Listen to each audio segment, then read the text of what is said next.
Kwanzisha. Urikuva kupi? Tubva kuchechi zve baba mwana. Kuchechi? Kumena mato zvekutenga kwegoresha. Mai Lucy. Ne lockdown iyi. Aiwa. Ndizozwa kuti machechi akavharwa. Aiwa. 30 days is. Vakadzi sanga vati aiwa ngati ungane handiti. Tina matirechi lockdown plus kutenga kwegore. Kuti zvinhu zvingofamba zvakanaka so. Kana iyo lockdown yacho kungoti zvingosheka. Oh. Baba mwana de mamuri kumaona matestimony abuda. Kozva zviri kunzi gara imba. Tasizogara hedu zvirapedza kuna mata. Ko mask yenyu iri kupi? Kaniwe. Pane pazomborohwa chimwe chimboso na mashingaidze munhu saka simuka tikanamata. Katwesatamba. Ropa rangu richakumhanya. Tadikitira tikati mama singaiti bvise. Pane paunonzwa murume wangu kuti denga radzaruka. Ndikazoka murume wangu besizo kuti ndisindika na mask ngosingaide ipapo. Right. Chini pamazita evanhu vese 50 vavo vanga vari kuchechi. Dokusungisa ine mapurisa. Muda kuti uraisa. Aiwa tachinamatira kutanga kwegore. Kana zvichinzi izvo mapublic gathering avharwa including machechi. Zviri kureva kuti aiwa tasina kumbowanda. Tanga tingori 50. Izvo takatisakana kumbowanda. Tikati 350 vakadzika zvibva zvabuda. 50? Funeral chaiyo rufu.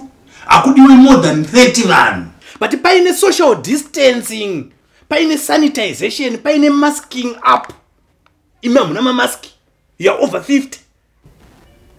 Saka aiwa ipapo takanganisa zvedu. Ma-essential services chete ndo ega ari kubvumiswa kufunctiona panguva ino.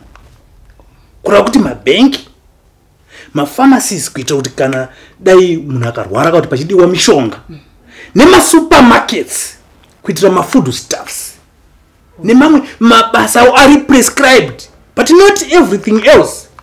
Zvinhu zvese zvimwe izvi zviri palockdown, including church. Ndo inonzi lockdown. Titose? Aiwa ipapo yakanganisa kati tingotongona matiro lockdown yacho. Alright. Inini ndiri chef. Asi ndiri kuendera kubasa. Aiwa musi.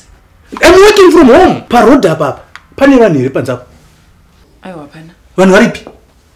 Vanhu vari mudzimba. Nokuti kunze uko kune chikara chiri kurura, chiri kuruma pasi rose. Chero nemuno muZimbabwe. Media group renyu rekuchechi. Alright. Iwo somukadzi anoremekedzeka. Wapa message yekuti veduwe taita mistake paya takanganisa. Hatichazvipami. Nokuti chechi dzakavharwa. Kunamata ndokusina kuti kuvharwa but magathering ndo akavharwa. Ngatizvirege nokuti lockdown iri kuzvirambidza. Zvikoro chaizvo zvakatovharwa. Ma-exam classes chete ndo vari kungobvumiswa kuita sei? Kufamba. Kuenda kunonyora ma-exams. Alright. Curfew from 6 p.m. kusvikira 6 a.m. Kureva kuti kudoka kwezuva kusvikira rabuda zve hapana anobvumiswa kufamba kunze uko. Gara mumba. Gonzvo mhini gara mumhango chemudzimu chikuwaniremo. Anditi? Gonzvo rogara pai? Mango. Gonzo rogara pai? Mango. Tswibidi.